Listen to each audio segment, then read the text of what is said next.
In this video, I'm going to show you how to replace the front or left bank catalytic converter pipe on this Nissan Pathfinder. Let's get started.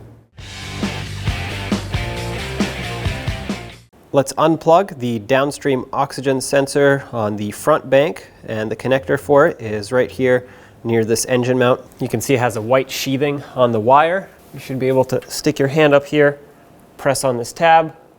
It should click. Sometimes they get stuck from sand and debris buildup. If it does get stuck, you can grab it with some pliers. Just be very gentle so you don't break the connector. I'm going to take a pocket screwdriver, try to pry this. Oh, yeah, that happens often too. The clips break, but at least now this can come off. There we go. Unplug this. Right here on the exhaust, you'll see the oxygen sensor. You can use either a 22mm wrench or an oxygen sensor socket. Let's see if we can break this free. Oh, that did break free, so that's good. Had to upgrade to a long breaker bar. Now you can unthread this, pull the wire down with you. And there it is. Now we need to lower this pipe so that we can actually have space to pull the catalytic converter down. In order to do that, we'll have to disconnect the pipe at both of these flanges. All this hardware is extremely rusty for me. I'm going to use some heat in order to hopefully break it free a little bit easier. So I'm going to use an induction heater. If you have a torch, go ahead and use that. Just apply some heat if yours looks like this so that you can actually have somewhat of a chance of breaking this free.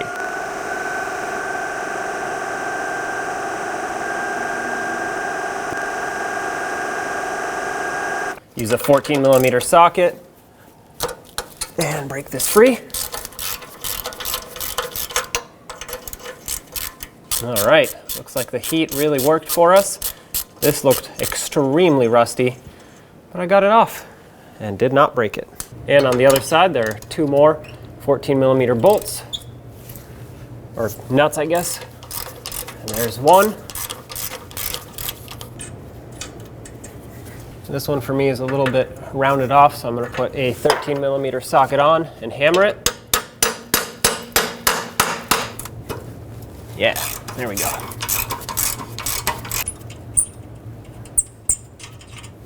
We have separation here. That's perfect. Yeah, I'm not going to go any further. I'm going to put a 15mm socket on these.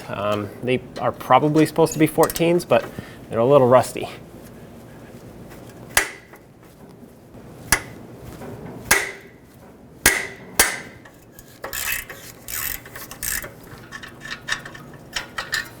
Okay, on this one I'm actually going to put a 14 and hammer it on. Like I said, I'm pretty sure they're all supposed to be 14 in size.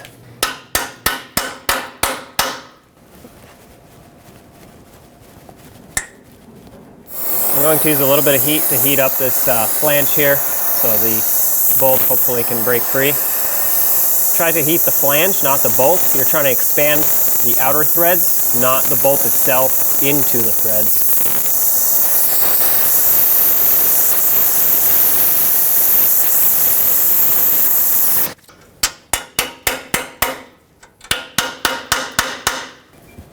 There we go.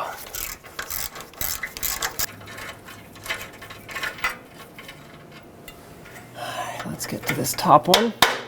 I'm going to try to carve it out basically before I attempt to heat it. I'm going to be careful with this one because that transmission's right there. Don't want to burn a hole through it.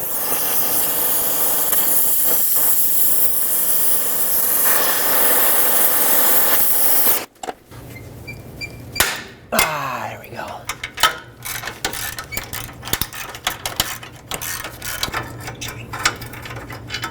There we go. Let's separate this. There we go, just like that. There we go. Right above where we just worked right here, there's a 14mm bolt that holds on this catalytic converter onto a bracket. Let's remove this bolt. I sprayed it with some rust penetrant to hopefully make it a little bit easier. There we we go. There we go.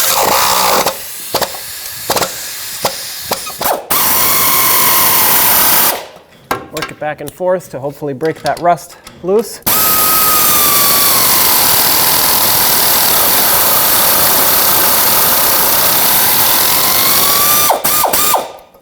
There we go. Straight above right here is another 14mm bolt. I'm going to take this out. You don't have to. I just want to open this area up. I want to get this bracket out of here so I can have a little bit more space for my tools. Okay, this one shouldn't be too rusty. It's just going into the transmission. There we go. There are several bolts that go in from the bottom, as you can see right there. However, as you can see right there, there are two that come in from the top. And I want to take those off first so that when we are ready, we can come back down here, take the rest of the bottom ones off, and pull the cat pipe down through the bottom.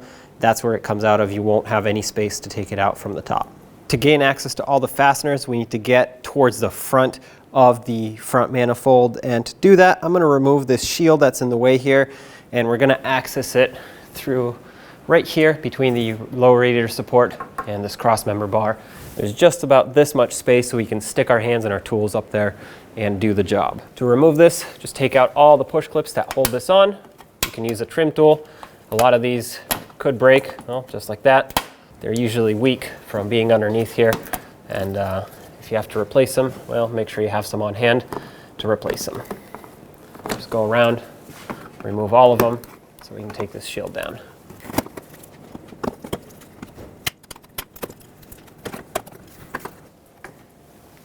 All right, here you can see one of the two bolts, well, studs, I guess, that has a nut on the top. It's this one right here. And in order to get better access to that, I would like to pull this shield away. In the front, you can see a 10mm fastener holding the bottom part of this shield in place. You should be able to stick a ratchet or a wrench in here and break it free. Hopefully it's not too rusty for you. There you go, take that off. Now you can stick a pry bar in here and pry this shield away a little bit. Give us just a little more access here. If you look further towards the left, you'll see another one of these 10mm bolts holding the shield on. Let's get this one off as well.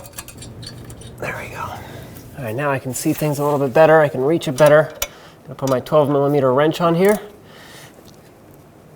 Try to break that free. I actually have fairly new hardware here. Looks like someone has taken this off somewhat recently.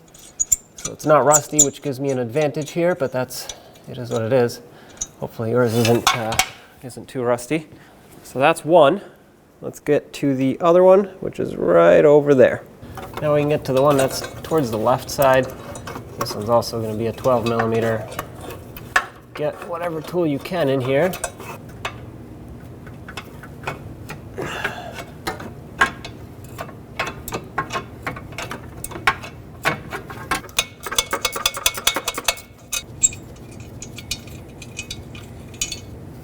And that's nut number 2. Now let's start unbolting all the bolts from underneath. They're all 12mm in size. Start on this one over here.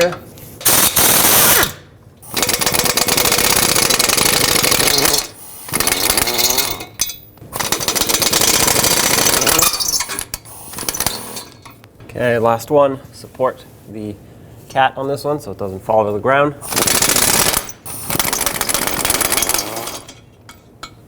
And lower it down. There it is. Now before we put the new cat pipe up, I want to clean up this surface. That way I can make sure that it can seal up nicely. You don't want any exhaust leaks here. That would be dangerous. Ours is in pretty good condition, so I'm just going to take a wire brush, quickly scuff this up, make sure that it doesn't have any areas where it won't seal up. You can see exactly where the old gasket would sit, and that's basically the area you want to focus on. This looks perfect to me. If yours is in really bad condition, consider sanding it down a little bit. What we also need to do on the pipe side is remove this gasket, the old gasket. You don't really want to reuse these. It just won't seal up again very well. A lot of times they get stuck, so you have to tap it off of here, get it to break free. See if I can fit a little screwdriver underneath to pry it off. There we go. they're a pretty tight fit.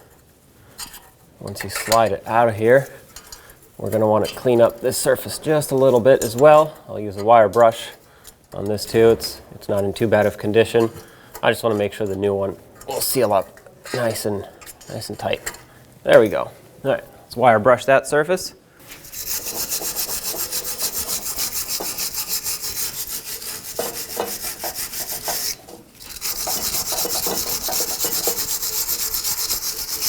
And since I'm here, I might as well install the new gasket right now. Line it up, press it over. It'll stay on here just because the pipe is aiming up, so there's a small chance that it'll fall. Of course, we'll check for it later when it actually goes on to the catalytic converter. On this new converter, let's put the gasket on and then line it up with the manifold right up there. I have one mounting bolt ready so that as soon as it lines up, I can actually secure it so it doesn't fall down.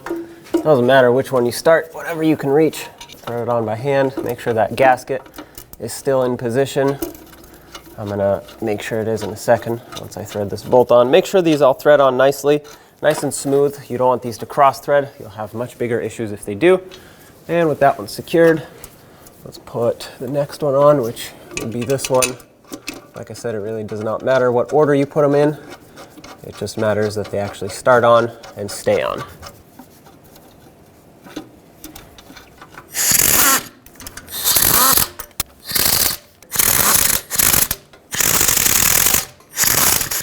Let's put the two front ones in that go in from the top, and then we can torque them all.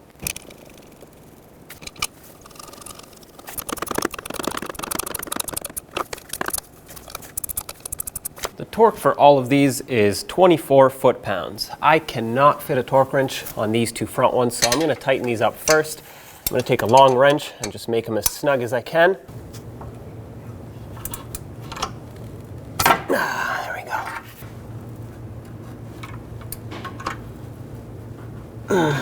Yep. And now let's torque these to 24 foot-pounds. Once again, the torque of 24 applies to the other two front ones as well, but I cannot get to them with a torque wrench.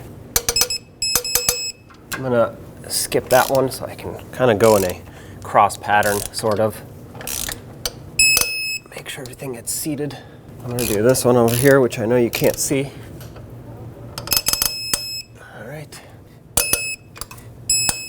All right, they're all tight. Should be good to go. Let's get this bracket back on here. If you took it off the transmission, put that back on. If not, well, you should have already had it here. But again, it makes it a lot easier just to take this one bolt off and get this entire bracket out of your way.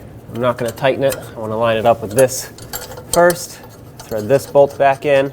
All right, now they're both on here. It's important to put this bracket back. I'm going to snug both of these up, and then I'll come back and torque these. All right, that's one.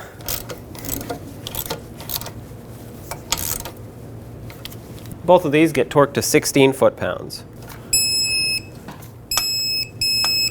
Now let's get this shield situated again. And I need to get this bolt started. It's a very short bolt. I actually have a new one just because the old one was in really poor condition. All right, that's started. Okay, don't make it crazy tight. It will snap. It's small. This part of the shield got a little bit bent up, so I'm gonna pry it back into place like that. Okay, now it lines up. I got a new bolt for over here too. Snug it up.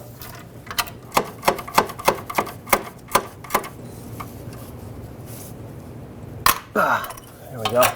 That's tight. You want to make sure these two are tight. Not too tight, but if they're not, the shield will rattle and make horrible noises. Now let's get this shield back on here and re-secure it with all of its push clips.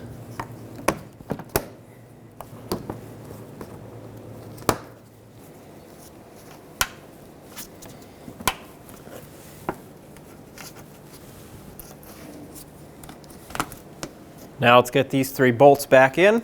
Start them by hand to make sure they're not cross-threading. These are starting nice and smooth, so that's good. This one at the top will be the most difficult one to reach. Let's snug these up.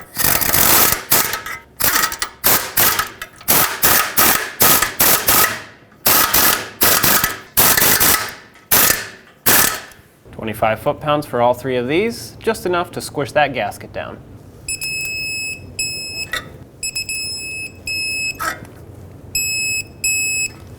Let's get these mounting nuts on here and snug these up.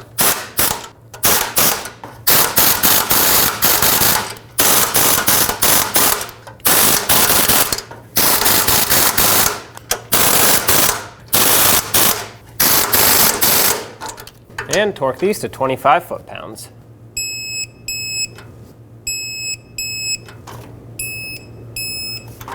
Now let's take this downstream oxygen sensor and thread it in. And let's get our socket over, finish tightening this up. Once you have your socket on it, go ahead and snug it up.